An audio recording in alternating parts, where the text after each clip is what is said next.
1,000억. 평생 떡 팔아 모은 땅이 신도시로 바뀌면서 받은 보상금이었습니다. 그런데 이 돈이 제 목숨을 노리는 함정이 될 줄은 꿈에도 몰랐죠. 할머니 빨리 도망치세요. 은행 직원이 건넨 쪽지 한 장. 그 순간 저는 알았습니다. 가장 믿었던 사람들이 저를 죽이려 한다는 것을. 안녕하세요. 저는 올해 72 김정순이라고 합니다. 김포 전통시장에서 30년째 떡집을 운영하고 있습니다. 평생 남의 것 한번 탐내지 않고 성실하게 살아왔습니다. 그런데 어느 월요일 아침 은행 창구에서 받은 쪽지 한 장이 제 인생을 완전히 바꿔놓았습니다. 할머니 빨리 도망치세요. 그 쪽지를 건넨 순간 저는 깨달았습니다. 제가 얼마나 끔찍한 위험에 처해 있었는지를. 그리고 가장 믿었던 사람들이 저를 죽이려 한다는 사실을. 1,000억이라는 돈이 제 가족을 괴물로 만들어버렸습니다. 지금부터 들려드릴 이야기는 제가 직접 겪은 끔찍한 진실입니다. 여러분 끝까지 들어주시겠어요? 이야기는 6개월 전부터 시작됩니다. 아니, 정확히는 30년 전부터였을지도 모릅니다. 저는 남편과 함께 떡집을 하면서 번 돈을 조금씩 모았습니다. 큰 돈이 생기면 은행에 넣지 않고 땅을 샀습니다. 김포 외곽의 화벌판이었지만 언젠가는 가치가 오를 거라고 믿었죠. 30년 동안 모은 땅이 12필지였습니다.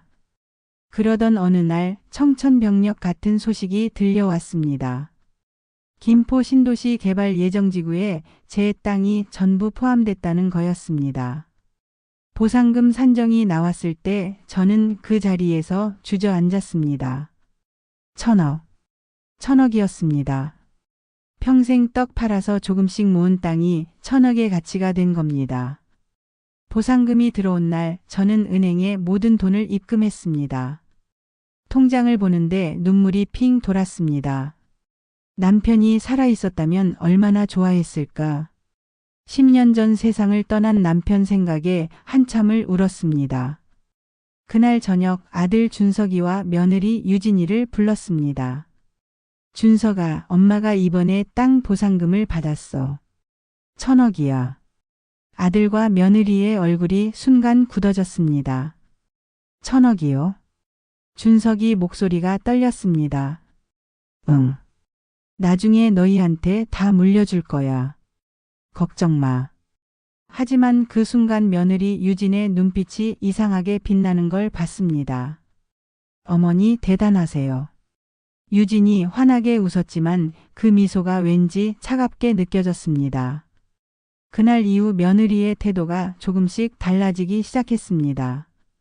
일주일에 한두 번 오던 며느리가 거의 매일 찾아왔습니다. 어머니 건강 괜찮으세요? 어머니 오늘 장 봐드릴까요? 어머니 병원 같이 갈까요? 처음에는 고마웠습니다. 땅 보상금 받고 나서 며느리가 더 잘해주는구나 싶었죠. 하지만 뭔가 이상했습니다. 며느리가 제 통장에 너무 관심이 많았습니다. 어머니 돈 관리는 어떻게 하세요? 어머니 은행 어디 다니세요? 어머니 혹시 비밀번호 메모해 두신 거 있어요? 질문이 점점 노골적이었습니다. 하지만 저는 돈 관리에 철저했습니다. 통장과 도장은 집에 절대 두지 않았습니다. 은행 대여금고에 보관했죠. 그리고 매주 월요일 아침이면 은행에 가서 일주일치 생활비만 찾아왔습니다. 30만 원에서 50만 원 정도. 이게 제 30년 동안의 루틴이었습니다. 어느 월요일 아침이었습니다. 평소처럼 은행에 가려고 집을 나섰는데 이상한 느낌이 들었습니다. 누군가 저를 지켜보는 것 같았습니다. 뒤를 돌아봤지만 아무도 없었습니다. 착각이겠지 싶어 은행으로 향했습니다. 은행에 도착해서 번호표를 뽑았습니다. 대기석에 앉아 기다리는데 휴대폰이 울렸습니다. 며느리였습니다. 어머니 지금 어디세요? 은행이야. 생활비 찾으러. 아 그러세요? 조심히 다녀오세요. 전화를 끊는데 묘한 느낌이 들었습니다. 며느리 목소리에 뭔가 긴장감이 섞여 있었습니다. 75번 고객님, 3번 창구로 오세요. 제 번호가 불렸습니다. 창구로 걸어가는데 등 뒤에서 시선이 느껴졌습니다. 돌아보니 검은색 옷을 입은 남자들이 저를 바라보고 있었습니다. 순간 소름이 돋았습니다. 창구에 앉았습니다. 직원은 30대 초반으로 보이는 여자였습니다. 이름표에는 수진이라고 적혀 있었죠. 어떻게 오셨어요? 생활비 좀 찾으려고요. 50만 원만요. 수진이 제 통장을 확인하기 시작했습니다. 그런데 이상했습니다. 수진의 손이 떨리고 있었습니다. 그리고 제 얼굴을 자꾸 쳐다봤습니다. 눈빛이 심상치 않았습니다. 잠시만요. 수진이 자리에서 일어나 안쪽으로 들어갔습니다. 5분쯤 지났을까요? 수진이 다시 나왔습니다. 얼굴이 창백했습니다. 할머니, 돈 여기 있습니다. 수진이 봉투를 건네는데 그 안에 작은 쪽지가 끼워져 있었습니다. 슬쩍 쪽지를 펼쳐봤습니다. 그 순간 제 심장이 멎는 줄 알았습니다. 그 쪽지에는 할머니 빨리 도망치세요라고 적혀 있었어요. 위험합니다. 손이 부들부들 떨렸습니다. 수진을 바라봤습니다. 수진은 절박한 눈빛으로 저를 바라보며 작게 고개를 끄덕였습니다. 그리고 출입문 쪽을 눈짓했습니다. 제 머릿속이 하얗게 변했습니다. 위험하다니 무슨 위험이란 말인가요? 뒤를 돌아보니 검은 양복 입은 남자들이 여전히 저를 주시하고 있었습니다. 그리고 그 옆에 또 다른 남자가 앉아 있었습니다. 두 남자 모두 저를 바라보고 있었습니다. 심장이 터질 듯 뛰었습니다. 72년을 살면서 이렇게 무서운 적이 없었습니다. 본능이 소리쳤습니다. 지금 당장 도망쳐야 한다고. 저는 자리에서 벌떡 일어났습니다. 화장실 가는 척하며 출입문 쪽으로 걸었습니다. 뒤에서 발소리가 들렸습니다. 누군가 저를 따라오고 있었습니다. 더 이상 생각할 시간이 없었습니다. 저는 출입문을 박차고 밖으로 뛰쳐나갔습니다. 72년을 살면서 이렇게 미친 듯이 뛴 적이 없었습니다. 큰 길로 나가 택시를 잡았습니다. 손이 떨려 제대로 문을 열 수가 없었습니다. 어디 가세요? 김포시장이요. 빨리요. 택시가 출발했습니다. 뒷유리로 은행을 바라봤습니다. 검은 양복 남자 4명이 은행 밖으로 뛰쳐나와 주위를 둘러보고 있었습니다. 저는 몸을 낮췄습니다. 숨이 턱까지 차올랐습니다. 대체 무슨 일이 벌어지고 있는 걸까요? 왜 저를 따라왔던 걸까요? 그리고 은행 직원은 어떻게 알았던 걸까요? 머릿속이 복잡했지만 한 가지는 확실했습니다. 방금 제가 엄청난 위험에서 벗어났다는 걸.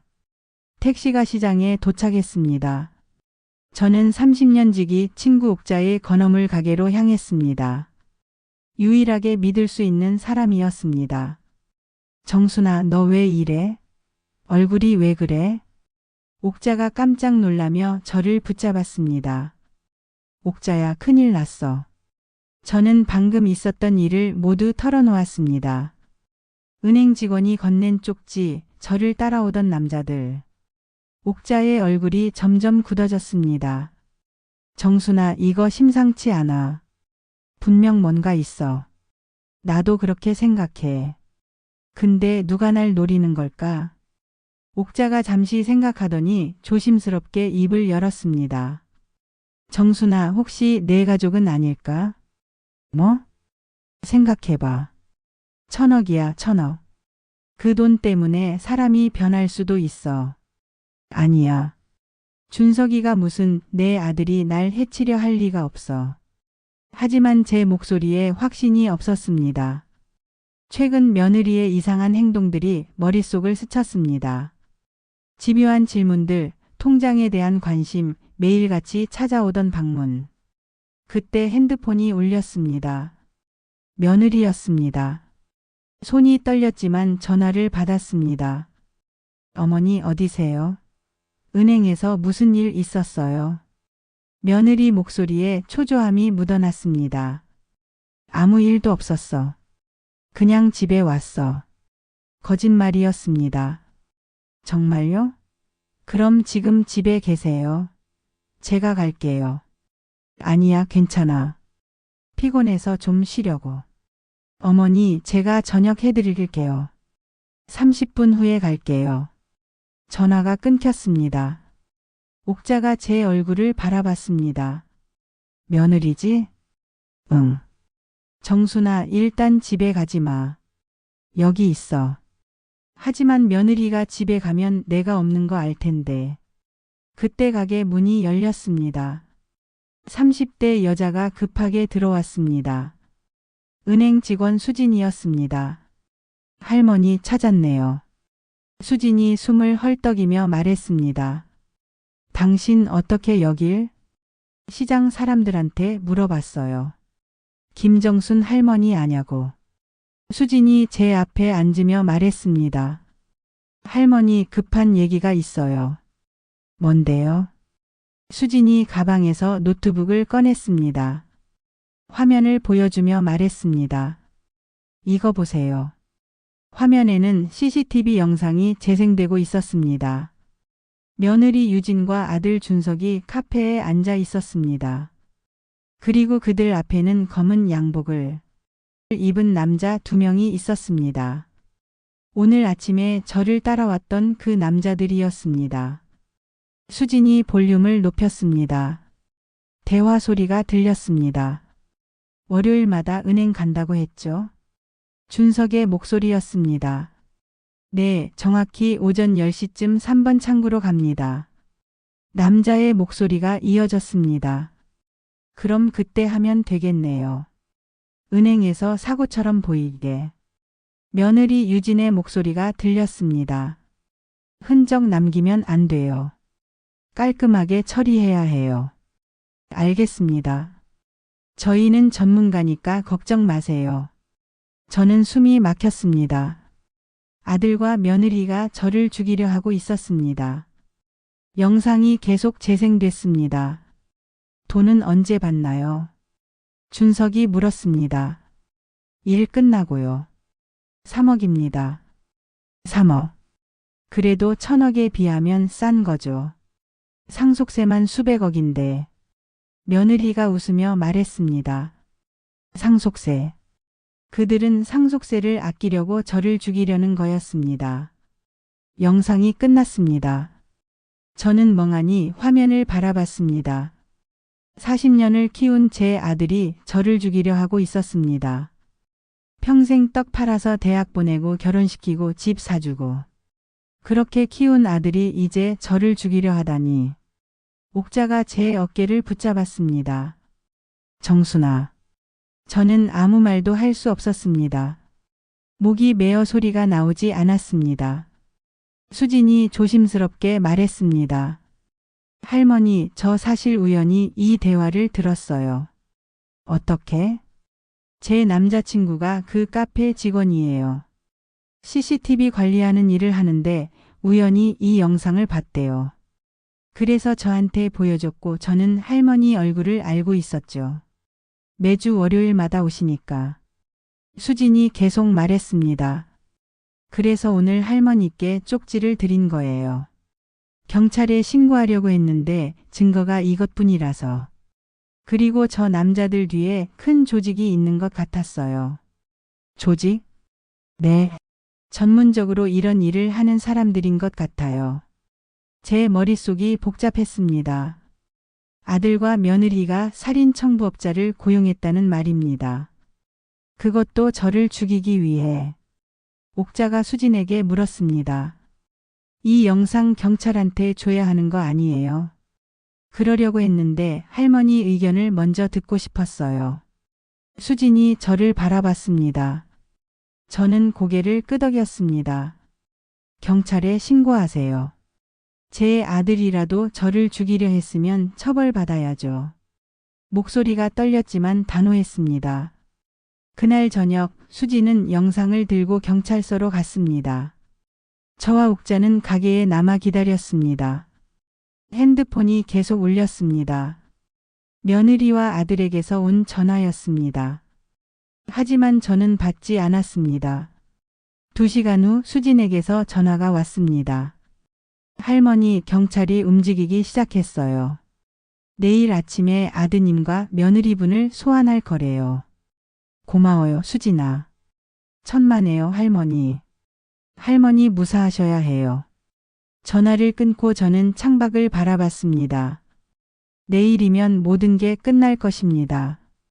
아들과 며느리가 경찰에 잡힐 것입니다. 가슴 한편이 무너져 내렸지만 이게 맞는 일이라고 생각했습니다. 다음 날 아침 뉴스에서 속보가 떴습니다. 천억 상속 노린 존속살인 미수 사건, 아들과 며느리 긴급 체포. 화면에는 수갑찬 준석과 유진이 경찰차에 실리는 모습이 나왔습니다. 준석은 고개를 숙이고 있었고 유진은 기자들을 향해 소리쳤습니다. 우리 억울해요. 시어머니가 우릴 모함한 거예요. 저는 텔레비전을 껐습니다. 보고 싶지 않았습니다. 옥자가 제 어깨를 두드렸습니다. 정순아, 잘한 거야. 내가 잘못한 게 아니야. 알아. 근데 가슴이 아파. 당연하지. 내 아들인데. 그날 오후 경찰서에서 연락이 왔습니다. 조사를 위해 출석해 달라는 내용이었습니다. 저는 수진과 함께 경찰서로 향했습니다. 조사실에서 형사가 저를 맞이했습니다. 할머니, 저는 강력 2팀 이민준 형사입니다.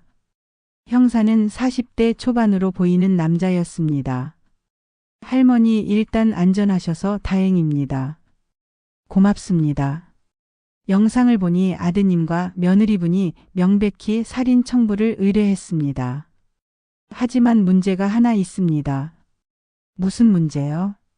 청부업자들을 못 잡았습니다. 영상의 얼굴은 나왔지만 신원 파악이 안 돼요. 형사가 노트북을 펼쳐 보였습니다. 이 두 남자 전문 청부업자로 추정됩니다. 뒤에 큰 조직이 있을 가능성이 높아요. 조직이요? 네. 최근 몇 년간 비슷한 사건이 여러 건 있었습니다. 부모 재산을 노린 존속살인 미수나 살인 사건들이요. 그런데 범인들이 전부 비슷한 수법을 쓰고 청부업자들도 같은 조직으로 의심됩니다. 형사가 파일을 보여주었습니다. 3년 전 부산에서 70대 할머니가 계단에서 떨어져 사망. 2년 전 대구에서 75세 할아버지가 교통사고로 사망. 작년 인천에서 68세 할머니가 가스 중독으로 사망. 모두 사고로 처리됐지만 공통점이 있습니다. 형사가 화면을 가리켰습니다. 피해자들 모두 거액의 재산이 있었고 자녀들이 상속을 서두르고 있었습니다. 그리고 사건 직전에 수상한 남자들이 목격됐죠. 제 온몸에 소름이 돋았습니다. 저도 그 명단에 올라갈 뻔했던 겁니다. 할머니, 이 조직을 잡으려면 할머니 도움이 필요합니다. 제가 뭘 해야 하나요? 미끼가 되어주셔야 합니다. 형사의 말에 저는 숨이 턱 막혔습니다. 아드님과 며느리분은 지금 구속됐지만 조직은 아직 활동 중입니다. 그들이 할머니를 다시 노릴 가능성이 높아요. 왜요? 이미 제 아들이 잡혔는데. 조직 입장에서는 증인을 없애야 합니다. 할머니가 살아있으면 자기들 정체가 드러날 수 있으니까요. 그럼 전 계속 위험하다는 거네요. 네. 그래서 저희가 보호해드리겠습니다. 그리고 조직원들이 접근하면 그때 잡는 겁니다. 형사의 계획은 위험했지만 논리적이었습니다. 알겠습니다. 하겠습니다. 저는 고개를 끄덕였습니다. 이제 더 이상 물러설 곳이 없었습니다. 그날부터 저는 경호를 받기 시작했습니다. 형사 2명이 24시간 교대로 제 주변을 지켰습니다. 하지만 일상은 평소처럼 유지했습니다. 떡집도 열고 시장도 다니고 은행도 갔습니다. 모든 게 평범해 보이도록 연기했습니다. 일주일이 지났습니다. 아무 일도 일어나지 않았습니다. 혹시 조직이 포기한 걸까요? 그런데 이민준 형사가 찾아왔습니다. 얼굴이 심각했습니다. 할머니 움직임이 포착됐습니다. 무슨 움직임이요? 어젯밤 할머니 집 주변에서 수상한 차량이 배회했습니다. 블랙박스 분석 결과 조직원으로 추정되는 남자가 탔어요. 제 심장이 쿵쾅거렸습니다. 그들이 정말 저를 노리고 있었던 겁니다. 내일 월요일이죠? 네. 할머니가 항상 은행 가시는 날입니다. 내일 움직일 가능성이 높아요. 형사가 작은 기기를 꺼냈습니다. 이건 초소형 녹음기이자 발신기입니다. 할머니 옷에 달아드릴게요. 그리고 저희 팀이 주변에서 대기하고 있겠습니다. 알겠습니다. 할머니 무섭더라도 조금만 참으세요. 내일이면 모든 게 끝납니다. 저는 고개를 끄덕였습니다. 72년을 살면서 이렇게 용감해 본 적이 없었지만 이번만큼은 싸워야 했습니다. 다음 날 월요일 아침이 밝았습니다. 저는 평소처럼 옷을 입고 가방을 챙기고 집을 나섰습니다. 하지만 손이 계속 떨렸습니다. 은행까지 걸어가는 동안 주변을 살폈습니다. 평범한 아침 풍경이었습니다. 하지만 어딘가에서 누군가 저를 지켜보고 있을 것입니다. 은행에 도착했습니다. 챕터 3 역습의 시작 계속. 은행에 도착했습니다. 문을 열고 들어서는 순간 차가운 에어컨 바람이 얼굴을 스쳤습니다. 로비는 평소처럼 사람들로 붐볐습니다. 번호표를 뽑고 대기석에 앉았습니다. 주변을 슬쩍 둘러봤습니다. 평범한 사람들 뿐이었습니다. 하지만 제 가슴은 두근두근 뛰었습니다. 옷 안쪽에 달린 발신기가 피부에 닿는 느낌이 생생했습니다. 75번 고객님, 3번 창구로 오세요. 제 번호가 불렸습니다. 수진이 창구에서 저를 맞이했습니다. 눈빛으로 괜찮냐고 묻는 것 같았습니다. 저는 작게 고개를 끄덕였습니다. 생활비 50만 원만 찾으려고요. 네, 알겠습니다. 수진이 업무를 처리하기 시작했습니다. 그때였습니다. 은행 문이 열리며 검은 점퍼를 입은 남자가 들어왔습니다. 카페 CCTV 영상에서 봤던 그 남자였습니다. 제 등골이 서늘해졌습니다. 남자는 번호표도 뽑지 않고 로비를 둘러봤습니다. 그리고 저를 발견했습니다. 눈이 마주쳤습니다. 남자가 천천히 제게 다가왔습니다. 할머니. 남자가 낮은 목소리로 말했습니다. 저는 아무 말도 하지 않았습니다. 잠깐 밖에서 얘기 좀 하시죠. 남자가 제 팔을 잡으려 했습니다. 바로 그 순간이었습니다. 꼼짝 마. 경찰이다. 은행 구석구석에서 경찰들이 튀어나왔습니다. 이민준 형사가 남자에게 수갑을 채웠습니다. 살인 청부 및 협박 혐의로 긴급 체포한다. 남자의 얼굴이 굳어졌습니다. 은행 밖에서도 소란이 들렸습니다. 또 다른 조직원이 체포되고 있었습니다. 할머니 괜찮으세요? 이민준 형사가 저에게 다가왔습니다. 네, 괜찮아요. 잘하셨습니다. 이제 안전합니다. 저는 주저앉고 싶었지만 꾹 참았습니다. 아직 끝나지 않았다는 걸 알고 있었습니다. 그날 오후 경찰서 조사실에서 형사가 좋은 소식을 전했습니다. 할머니, 조직원 2명 모두 자백했습니다. 정말요? 네. 뒤에 큰 보스가 있고 지금까지 6건의 살인을 저질렀다고 합니다. 6건이나요? 네. 할머니 사건 포함해서요. 그리고 보스 신원도 파악했습니다. 형사가 파일을 펼쳐 보였습니다. 김태원 52세. 겉으로는 재산관리 컨설팅 회사를 운영하지만 실제로는 부유한 노인들을 타겟으로 살인 청부 조직을 운영해 왔습니다. 화면에는 50대 남자의 사진이 떠올랐습니다. 정장을 단정하게 입은 평범해 보이는 사람이었습니다. 의뢰인들은 대부분 상속을 서두르는 자녀들이었습니다. 상속세를 아끼고 빨리 재산을 손에 넣기 위해 부모를 죽이는 거죠. 형사의 목소리에 분노가 묻어났습니다. 조직은 어떻게 운영됐나요? 체계적이었습니다. 변호사가 상속 상담을 빌미로 부유한 노인들 정보를 수집하고 그 자녀들에게 은밀히 접근합니다. 그리고 청부 살인을 제안하는 거죠. 사고로 위장해서 깔끔하게 처리해 준다고요. 얼마나 끔찍한 일인가요? 형사가 다른 파일을 펼쳤습니다. 지금까지 피해자는 최소 6명. 모두 60대에서 70대 노인들이었고 재산은 평균 수백억 대였습니다. 자녀들은 상속세 수백억을 아끼기 위해 수십억을 조직에 지불하고 부모를 죽인 겁니다.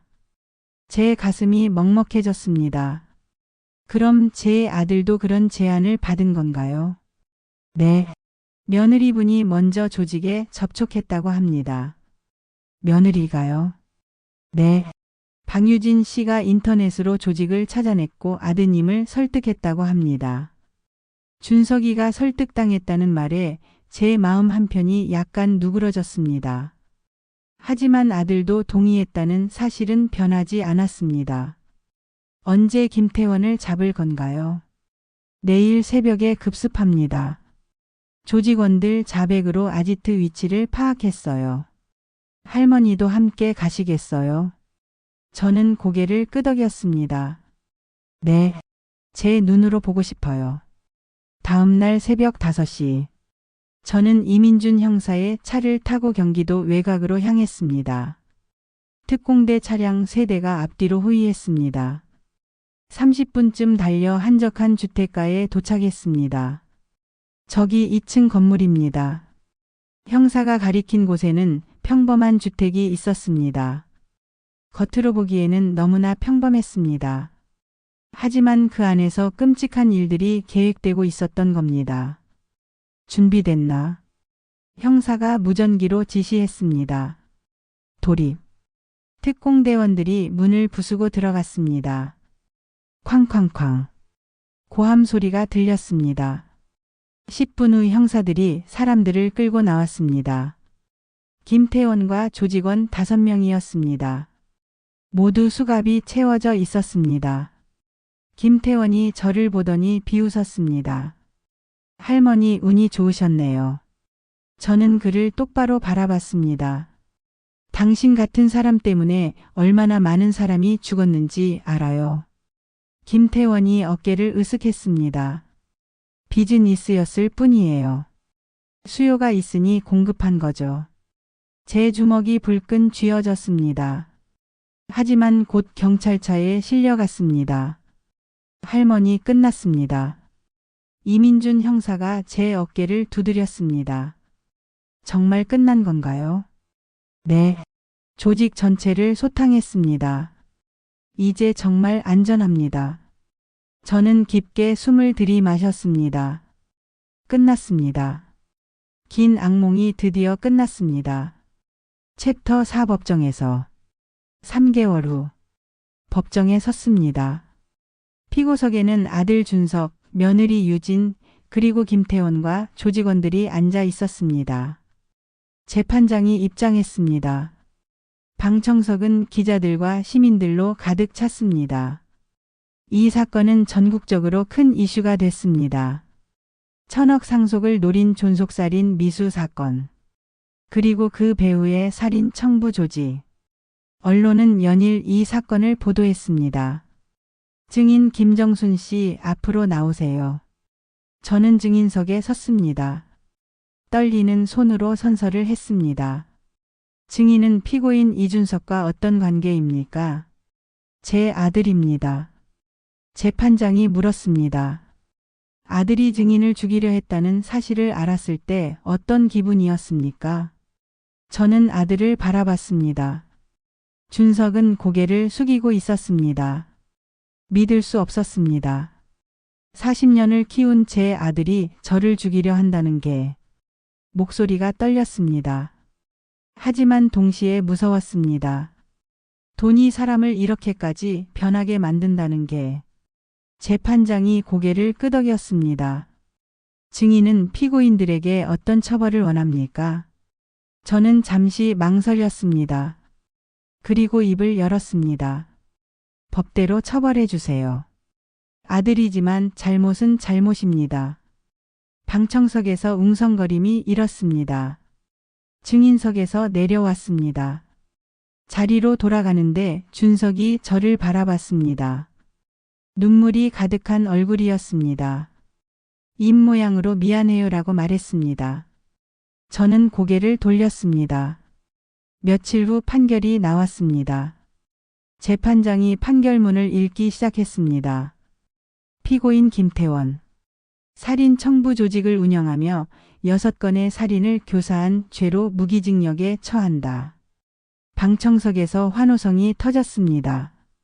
피고인 이준석과 박유진. 존속살인 미수죄로 각각 징역 15년에 처한다. 준석이 주저앉았습니다. 유진은 소리쳤습니다. 억울해요. 저희는 실제로 죽이지 않았어요. 재판장이 말을 이었습니다. 비록 미수에 그쳤으나 친모를 살해하려 한 죄는 극히 무겁다. 더구나 재산을 노린 계획적 범행으로 정상참작의 여지가 없다. 조직원들에게도 각각 징역 10년에서 20년이 선고됐습니다. 판결이 끝났습니다. 저는 자리에서 일어났습니다. 법정을 나서는데 기자들이 몰려들었습니다. 할머니 한 말씀 해주세요. 저는 카메라를 바라봤습니다. 돈은 중요하지만 그것이 전부는 아닙니다. 가족의 목숨보다 소중한 돈은 없습니다. 세상의 모든 부모님들께 말씀드립니다. 재산 관리는 신중하게 하시고 자녀를 믿되 경계심은 잃지 마세요. 목소리가 떨렸지만 또렷했습니다. 그리고 저처럼 힘든 상황에 처한 분들이 계시다면 포기하지 마세요. 나이가 많아도 약해 보여도 정의는 반드시 승리합니다. 기자들이 박수를 쳤습니다. 저는 법정을 나섰습니다. 밖에는 따뜻한 햇살이 내리쬐고 있었습니다. 6개월이 지났습니다.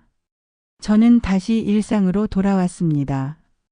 떡집도 재개했고 시장 사람들도 여전히 따뜻하게 대해 주었습니다. 정순아, 오늘 인절미 좀 줘. 옥자가 매일 들러 말벗이 되어 주었습니다. 은행 직원 수진도 자주 찾아왔습니다. 할머니 이거 드세요. 수진이 과일을 사들고 왔습니다. 이 아이가 없었다면 저는 지금 이 세상에 없었을지도 몰랐습니다. 고마워 수진아. 천만에요 할머니. 당연한 일했을 뿐이에요. 어느 토요일 오후였습니다. 떡집 문이 열렸습니다. 낯선 얼굴이었습니다. 30대 초반으로 보이는 여자였습니다. 어서 오세요. 할머니, 전 준석 씨와 5년 전 동거했던 여자친구예요. 준석이 전 여자친구요? 네. 유진이와 결혼 전에 준석이는 저와 만나고 있었어요. 5년 전에 헤어졌고요. 제가 몰랐던 사실이었습니다. 여자가 조심스럽게 말을 이었습니다. 제가 오늘 온 이유는 할머니께 사과드리려고요. 사과요? 네. 제가 준석이와 헤어질 때 많이 싸웠거든요. 그때 준석이가 많이 상처받았어요. 여자의 눈에 눈물이 고였습니다. 그 후로 준석이가 변한 것 같아요. 돈에 집착하게 되고 사람을 믿지 못하게 되고 제 잘못도 있는 것 같아서 할머니께 사과드리고 싶었어요. 저는 여자의 손을 잡았습니다. 아니에요. 당신 잘못이 아니에요. 준석이가 선택한 거예요. 여자가 고개를 숙였습니다. 할머니, 준석이 교도소에서 편지 보냈다던데 읽으셨어요? 저는 고개를 저었습니다. 아직 읽을 용기가 안 나요. 여자가 떠난 후 저는 서랍에서 편지를 꺼냈습니다. 아들이 교도소에서 보낸 편지였습니다. 한 달 전에 도착했지만 아직 열어보지 못했습니다. 떨리는 손으로 봉투를 뜯었습니다. 편지를 펼쳤습니다. 아들의 글씨였습니다. 엄마, 저 준석이에요. 엄마한테 편지를 쓰는 게 이렇게 어려운 줄 몰랐어요. 뭐라고 시작해야 할지, 어떤 말로 용서를 구해야 할지 모르겠어요. 엄마, 미안해요. 제가 엄마를 죽이려 했어요. 평생 저를 키워주신 엄마를, 떡 팔아서 저 대학 보내주시고 결혼까지 시켜주신 엄마를, 저는 그런 엄마를 돈 때문에 죽이려 했어요. 매일 밤 악몽을 꿔요. 엄마가 은행에서 쓰러지는 꿈을, 그리고 제가 그 옆에서 웃고 있는 꿈을. 깨어나면 온몸이 식은 땀으로 젖어 있어요. 엄마, 전 용서받을 자격이 없어요. 15년 후 출소해도 엄마 앞에 설 얼굴이 없어요. 다만 이것만은 알아주세요. 제가 정말 미쳤었다는 걸. 유진이가 계속 말했어요. 상속세만 600억이 넘는다고. 지금 엄마가 돌아가시면 400억밖에 못 받는다고. 차라리 지금 정리하면 세금 없이 1000억을 다 가질 수 있다고.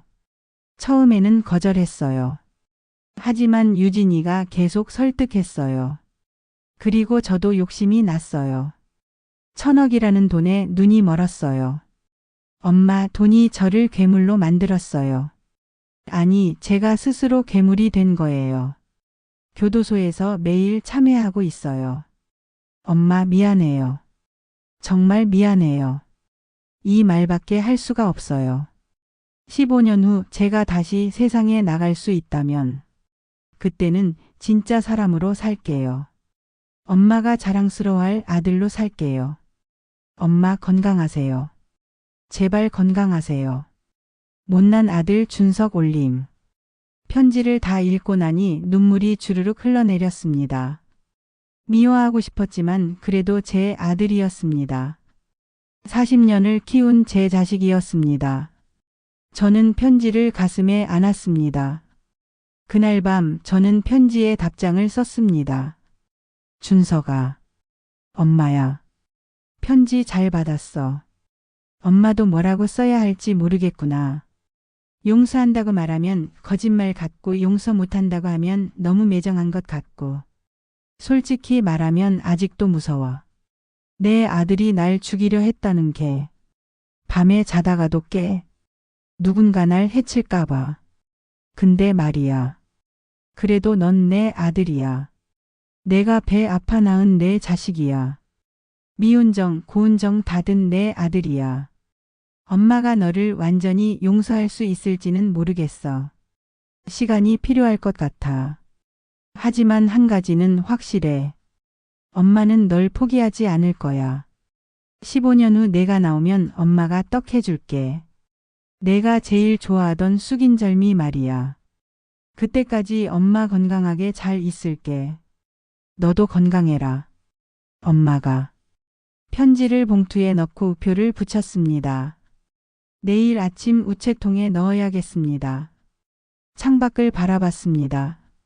밤하늘에 별이 가득했습니다. 저는 깊게 숨을 들이마셨습니다. 모든 게 끝났습니다. 아직 마음 한편이 아프지만 조금씩 나아질 겁니다. 시간이 모든 걸 치유해 줄 거라고 믿습니다. 다음 날 아침 저는 평소처럼 떡집 문을 열었습니다. 손님들이 하나둘 들어왔습니다. 정순이 떡 맛있다며 오늘도 인절미 좀 줘. 네, 금방 써드릴게요.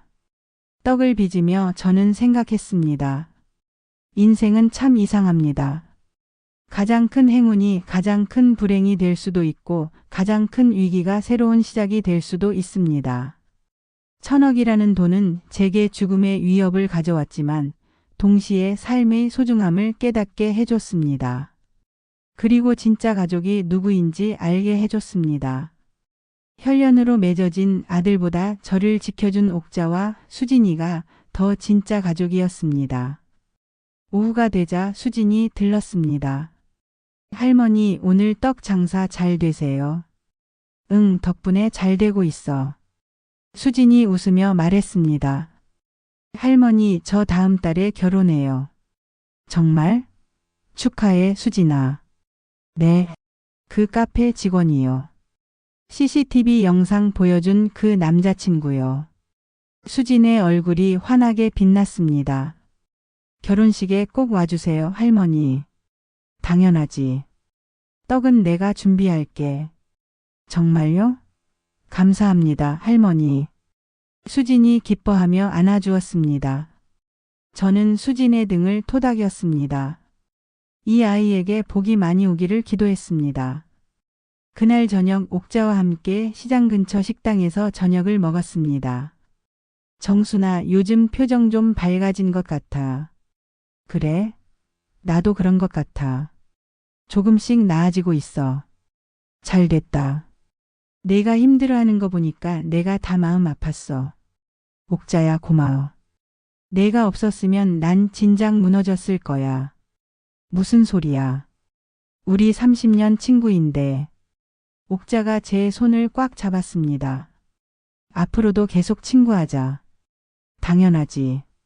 우리는 소주 한 잔을 나눴습니다. 72년을 살면서 가장 힘든 시간이었지만 동시에 가장 소중한 것을 배운 시간이었습니다. 돈보다 소중한 게 있다는 것. 가족의 의미는 혈연이 아니라 마음이라는 것. 그리고 나이가 많아도 포기하지 않으면 이길 수 있다는 것.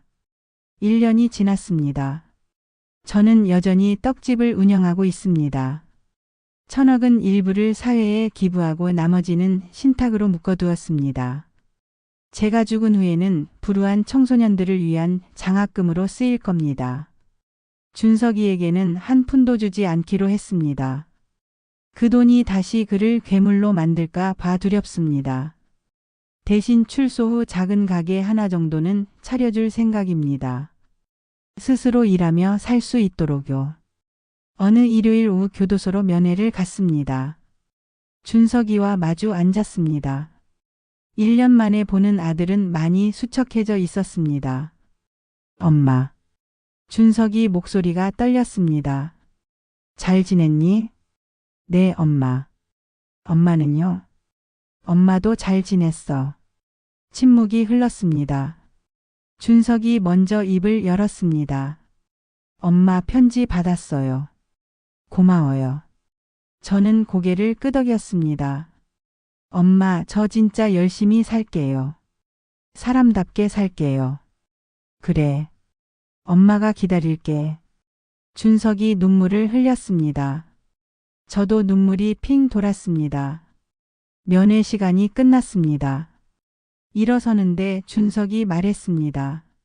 엄마 사랑해요. 저는 뒤도 돌아보지 않고 걸어 나왔습니다. 하지만 입 밖으로 작게 중얼거렸습니다. 나도 사랑한다, 준석아. 교도소를 나서니 따뜻한 햇살이 내리쬐고 있었습니다. 수진이 차를 가지고 기다리고 있었습니다. 할머니 다녀오셨어요? 응. 가자. 차가 출발했습니다. 창밖으로 풍경이 스쳐 지나갔습니다. 저는 생각했습니다. 인생은 참 길고도 짧습니다. 72년을 살았지만 아직도 배울 게 많습니다. 용서하는 법, 놓아주는 법, 다시 시작하는 법. 하지만 한 가지는 확실히 알게 됐습니다. 돈은 결코 행복을 가져다 주지 않는다는 것. 진짜 행복은 사랑하는 사람들과 함께하는 평범한 일상. 진짜 행복은 사랑하는 사람들과 함께하는 평범한 일상에 있다는 것. 그리고 포기하지 않는 용기가 기적을 만든다는 것. 차가 시장 앞에 멈춰섰습니다. 할머니 도착했어요. 고마워, 수진아. 조심히 들어가. 네, 할머니. 내일 또 뵐게요. 수진의 차가 사라지고 저는 떡집으로 걸어갔습니다. 익숙한 거리, 익숙한 사람들. 모든 게 예전 그대로였습니다. 하지만 저는 달라졌습니다. 더 강해졌고 더 현명해졌고 더 감사할 줄 알게 됐습니다. 떡집 문을 열었습니다. 내일 만들 떡 재료를 준비하기 시작했습니다. 쌀을 씻고 물에 불리고 팥을 삶았습니다. 30년 동안 해온 일이었지만 오늘따라 더 소중하게 느껴졌습니다. 이렇게 평범한 일상을 다시 누릴 수 있다는 게 창밖으로 해가 지고 있었습니다. 붉은 노을이 하늘을 물들였습니다. 저는 잠시 손을 멈추고 노을을 바라봤습니다. 아름다웠습니다. 그리고 생각했습니다. 내일도 해가 뜰 것이고 저는 다시 떡을 만들 것입니다. 손님들이 올 것이고 옥자가 들릴 것입니다. 그렇게 하루하루를 살아갈 것입니다. 평범하지만 소중한 일상을. 핸드폰이 울렸습니다. 이민준 형사였습니다. 할머니, 저 이민준입니다. 네, 형사님. 무슨 일이세요? 좋은 소식 드리려고요. 김태원 조직 사건으로 저 승진했습니다. 축하드려요, 형사님. 할머니 덕분입니다. 그리고 피해자 유족들한테서 감사 편지가 많이 왔어요. 할머니가 용기 내주신 덕분에 다른 피해자 가족들도 위로받고 있습니다. 제 가슴이 따뜻해졌습니다. 제가 겪은 일이 다른 사람들에게 도움이 됐다니. 형사님이 잘하신 거예요. 저는 그냥 살아남으려고 발버둥 쳤을 뿐이에요. 아닙니다, 할머니. 할머니의 용기가 많은 사람을 구했어요. 통화를 끝내고 저는 다시 떡 만들기에 집중했습니다. 손에 익은 동작, 익숙한 촉감. 모든 게 편안했습니다. 밤 10시가 되자 모든 준비를 마쳤습니다. 가게 문을 닫고 집으로 향했습니다. 집에 도착해서 샤워를 하고 편안한 옷으로 갈아입었습니다. 침대에 누웠습니다. 천장을 바라보며 저는 기도했습니다. 오늘 하루도 무사히 보내게 해주셔서 감사합니다. 내일도 건강하게 일할 수 있게 해주세요. 그리고 준석이가 교도소에서 잘 지내게 해주세요. 언젠가 그 아이가 진짜 사람이 되어 나올 수 있게 해주세요. 눈을 감았습니다. 평온함이 밀려왔습니다. 더 이상 두렵지 않았습니다. 더 이상 외롭지 않았습니다. 저는 살아남았습니다. 72년을 살면서 가장 큰 위기를 이겨냈습니다. 그리고 이제 알았습니다. 진짜 부자는 돈이 많은 사람이 아니라 사랑하는 사람이 많은 사람이라는 것을. 진짜 행복은 가진 것이 아니라 나눌 수 있는 마음이라는 것을. 저는 가난하지 않습니다. 천억이 있어서가 아니라 저를 사랑하는 사람들이 있기 때문입니다. 옥자, 수진, 이민준 형사, 그리고 시장 사람들. 그들이 제 진짜 재산입니다. 깊은 잠에 빠져들었습니다. 악몽은 더 이상 없었습니다. 평화로운 꿈속으로 들어갔습니다. 다음 날 아침 저는 평소보다 일찍 눈을 떴습니다. 상쾌한 기분이었습니다. 창문을 열자 시원한 아침 공기가 들어왔습니다. 새들이 지저귀고 있었습니다. 새로운 하루가 시작됐습니다. 저는 옷을 입고 간단히 아침을 먹고 떡집으로 향했습니다. 걸어가는 동안 많은 사람들이 인사를 건넸습니다. 정순이 할머니 안녕하세요. 응, 안녕. 오늘도 떡 맛있게 만들어주세요. 그럼요. 모두가 따뜻했습니다. 저를 이상한 사람으로 보지 않았습니다. 대신 용감한 사람으로 존경해 주었습니다. 떡집에 도착했습니다. 문을 열고 불을 켜고 준비를 시작했습니다. 어제 불려둔 쌀이 완벽하게 불어 있었습니다. 시루에 쌀을 안치고 불을 지폈습니다. 김이 모락모락 올라오기 시작했습니다. 이 순간이 좋았습니다. 떡을 만드는 이 평범한 순간이 년 30년 동안 해온 일이지만 오늘따라 더 특별하게 느껴졌습니다. 아침 9시 첫 손님이 들어왔습니다. 정순이네, 오늘도 문 열었네. 네, 어서 오세요. 인절미 한 접시 주게. 금방 포장해 드릴게요. 손님이 떡을 받아들고 말했습니다. 할머니 TV에서 봤어요. 정말 대단하세요. 별 말씀을요. 그냥 살려고 발버둥 쳤을 뿐이에요. 그래도 대단해요. 나이 드신 분이 그런 용기 내기 쉽지 않죠. 손님이 떠나고 또 다른 손님들이 들어왔습니다. 하루가 바쁘게 흘러갔습니다. 점심때가 되자 옥자가 들렀습니다. 정순아, 점심 먹었어? 아직. 너무 바빴어. 내가 국수 사왔어. 같이 먹자. 우리는 가게 뒷방에서 국수를 나눠 먹었습니다. 정순아, 너 요즘 표정 정말 밝아졌다. 그래? 나도 그런 것 같아. 마음이 한결 가벼워졌어. 잘 됐다. 이제 진짜 행복하게 살아. 응, 그럴게. 오후 3시쯤 수진이 들렀습니다. 할머니, 이거 드세요. 수진이 과일 바구니를 내밀었습니다. 자꾸 이러면 어떡해. 돈 들었을 텐데. 괜찮아요. 할머니가 저 결혼식 떡 만들어 주신다잖아요. 그 보답이에요. 그건 당연히 해줘야지. 수진이 웃으며 앉았습니다.